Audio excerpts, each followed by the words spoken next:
Hypersonic missile बनाकर ही नहीं थमा है भारत का डीआरडीओ। अब समंदर में 800 किलोमीटर की रेंज में ला दिया है जलजला। टेस्ट के लिए जारी नोटैम के बाद से पड़ोसी दुश्मनों के उड़े होश। दोस्तों, भारत ने कुछ वक्त पहले ही खतरनाक हाइपरसोनिक मिसाइल का कामयाब टेस्ट करके दुश्मनों की नींद उड़ा दी है। अब भारत के जखीरे में हर तरह की मिसाइलें हैं। पूरी दुनिया अलग अलग तरह की मिसाइलें विकसित कर रही है। लड़ाकू विमानों के लिए और परमाणु पनडुब्बियों के लिए स्पेशल मिसाइलें विकसित की जाती हैं। ऐसे में किसी देश से लड़ाकू विमानों को हासिल करने पर उसके हिसाब की मिसाइलें भी आयात करनी पड़ती हैं। स्वदेशी विमानों में कोई भी देश अपनी स्वदेशी मिसाइलों का इस्तेमाल करता है। ऐसे में भारत कई देशों से मिसाइल का आयात करता है, लेकिन वो हर तरह की मिसाइलें बनाने की क्षमता रखता है और विदेशी विमानों में भी स्वदेशी मिसाइलें लगाकर रक्षा के क्षेत्र में आत्मनिर्भरता को मजबूती देने में सक्षम है।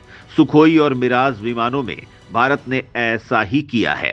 मतलब, भारत मिसाइल तकनीक में दुनिया के सबसे ताकतवर देशों में से एक बन चुका है और चीन और पाकिस्तान अभी भारत की हाइपरसोनिक धमाके से उबर पाते उससे पहले ही भारत ने एक और मिसाइल के टेस्ट का नोटैम जारी कर दिया है। इससे पड़ोसी देशों का खून सूख गया है। भारत के लगातार हो रहे मिसाइल टेस्ट ने दुश्मनों की नींद उड़ा दी है। भारत ने 800 किलोमीटर की रेंज का नोटैम जारी किया है। ऐसे में ब्रह्मोस और ITCM को लेकर अंदाजा लगाया जा रहा है। तो भारत किस मिसाइल का टेस्ट करने जा रहा है, ये कितनी घातक है, इस बारे में सब कुछ जानने के लिए वीडियो को अंत तक देखिए। ब्रह्मोस के नए वेरिएंट या ITCM को लेकर एक्सपर्ट्स ने लगाया अंदाजा। बंगाल की खाड़ी में एंटी शिप मिसाइल का किया जा सकता है फाइनल परीक्षण।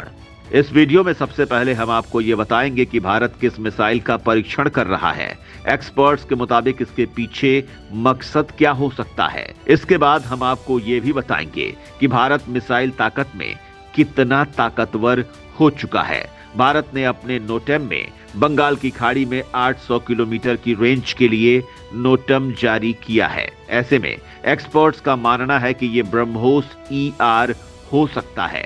इस मिसाइल की रेंज पहले 290 किलोमीटर थी, जिसे भारत ने विकसित करके 800 किलोमीटर कर ली है। इसका पहले भी टेस्ट किया जा चुका है और अब इसका फाइनल टेस्ट हो सकता है। भारत जल्द से जल्द इसे नौसेना में शामिल करना चाहता है। ये मिसाइल दुश्मनों के जहाजों को डुबाने की जबरदस्त क्षमता रखती है। दुनिया में किसी के पास इस मिसाइल को रोकने की क्षमता नहीं है। भारत को रूस से INS तुशिल स्टेल्थ युद्धपोत मिल चुका है। इस युद्धपोत में ब्रह्मोस को तैनात किया जा सकता है। हो सकता है कि भारत उसी के लिए ये टेस्ट कर रहा हो। रूस ने तुशिल भारत को सौंप दिया है। रक्षा मंत्री राजनाथ सिंह खास इसी वजह से रूस की यात्रा पर हैं। भारत और रूस के बीच पहले से बड़ी साझेदारी है। टेस्ट के लिए कुछ एक्सपर्ट्स का यह भी दावा है कि ये ITCM मिसाइल हो सकती है। ये एक सबसोनिक क्रूज मिसाइल है। अगर इस मिसाइल का टेस्ट किया जाता है तो पहली बार नौसेना के प्लेटफॉर्म से इस मिसाइल का टेस्ट किया जाएगा।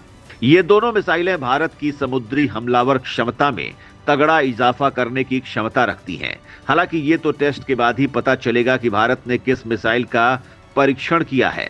भारत समंदर में अपनी ताकत लगातार बढ़ा रहा है। आज भारत के पास निर्भय सबसोनिक क्रूज मिसाइल है, ब्रह्मोस सुपरसोनिक क्रूज मिसाइल है। इसके साथ ही भारत ने हाइपरसोनिक मिसाइल का भी सफल टेस्ट कर लिया है। पाकिस्तान एंटी शिप मिसाइल के टेस्ट की तैयारी कर रहा है। चीन लगातार अपने युद्धपोतों की तादाद बढ़ा रहा है। ऐसे में भारत के लिए जरूरी है कि वो अपनी नौसेना को घातक मिसाइलों से लैस करे।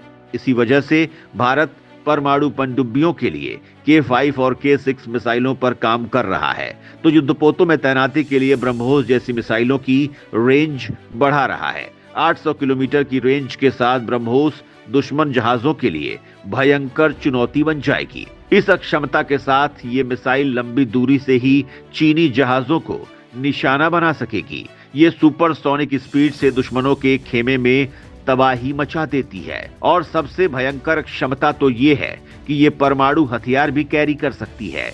भारत अपनी मिसाइल ताकत में ताबड़तोड़ इजाफा कर रहा है। ब्रह्मोस की स्पीड को मैक 5 तक बढ़ाने के लिए किया जा रहा है काम।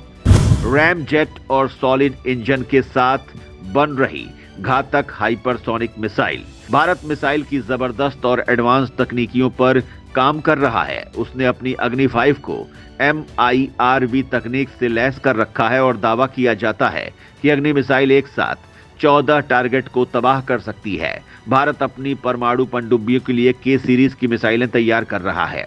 इन मिसाइलों की तैनाती के लिए ताकतवर परमाणु पनडुब्बियां तैयार की जा रही हैं। सरकार ने 2 परमाणु पनडुब्बियों को मंजूरी दे दी है और इस मिशन के तहत एक से बढ़कर एक 6 परमाणु पनडुब्बियां तैयार होंगी। इनमें K5 से लेकर K8 तक की तैनाती हो सकती है। K7 और K8 को लेकर एक्सपर्ट्स का दावा है कि ये 9,000 से 13,000 किलोमीटर की मारक क्षमता से लैस होगी। इस क्षमता को हासिल करने के बाद भारत दुनिया का बहुत बड़ा न्यूक्लियर ट्रायड देश बन जाएगा। वो दुनिया के किसी भी शहर को निशाना बनाने में सक्षम हो जाएगा, वो भी MIRV तकनीक के साथ, जिसे रोकने का कोई सिस्टम अभी तक तैयार नहीं हुआ है। इस तकनीक में इंटर कॉन्टिनेंटल बैलिस्टिक मिसाइल अपने टारगेट तक पहुंचने से पहले वॉर हेड को कोई पार्ट में अलग कर देती है और ये अलग अलग टारगेट को तबाह कर देते हैं। भारत लंबे वक्त से रूस की जिरकॉन मिसाइल की तकनीक का इंतजार कर रहा था, लेकिन जंग की वजह से रूस इस मामले में भारत की मदद नहीं कर पाया। इस तकनीक के जरिए भारत ब्रह्मोस 2 बनाना चाहता था, लेकिन रूस भारत को तकनीक देता। इससे पहले ही भारत ने अपनी हाइपरसोनिक मिसाइल का टेस्ट करके पूरी दुनिया को अपनी ताकत दिखा दी है। भारत कई तरह की हाइपरसोनिक मिसाइलों पर काम कर रहा है। इसमें ब्रह्मोस की स्पीड को मैक 5 तक बढ़ाना भी शामिल है। इससे ब्रह्मोस की सुपीरियरिटी कायम रहेगी। भारत रैम जेट इंजन और सॉलिड इंजन के कॉम्बिनेशन का इस्तेमाल करके एक घातक हाइपरसोनिक मिसाइल बनाने के मिशन पर भी है। इसमें सॉलिड इंजन मिसाइल की लॉन्चिंग के वक्त एक्टिव रहेगा। इसके बाद रैम जेट इंजन मिसाइल को हाइपरसोनिक स्पीड प्रोवाइड करेगा, जिससे पलक झपकते ही टारगेट तबाह हो सकेगा। ये मिसाइल टारगेट तक पहुंचने के पहले अपनी दिशा बदलने में सक्षम होगी। इसकी भयंकर स्पीड की वजह से इसे रेडार डिटेक्ट नहीं कर पाएंगे और ये दुश्मनों के सुरक्षा कवच को भेद कर तबाही मचा सकेगी। भारत ने मिसाइलों के हर तरह के इंजनों को बनाने की क्षमता हासिल कर ली है। वो हर तरह की मिसाइलें बनाने में सक्षम है। अमेरिकी प्रतिबंधों के दबाव में भारत ने अभी तक ज्यादा लंबी दूरी की मिसाइलें नहीं बनाई थी, लेकिन अब भारत सीक्रेटली अग्नि 6 और सूर्य मिसाइल जैसे मिशन में जुट गया है। तो दोस्तों, भारत की मिसाइल क्षमता और होने वाले मिसाइल टेस्ट पर आपका क्या कहना है? कमेंट में जरूर बताएं।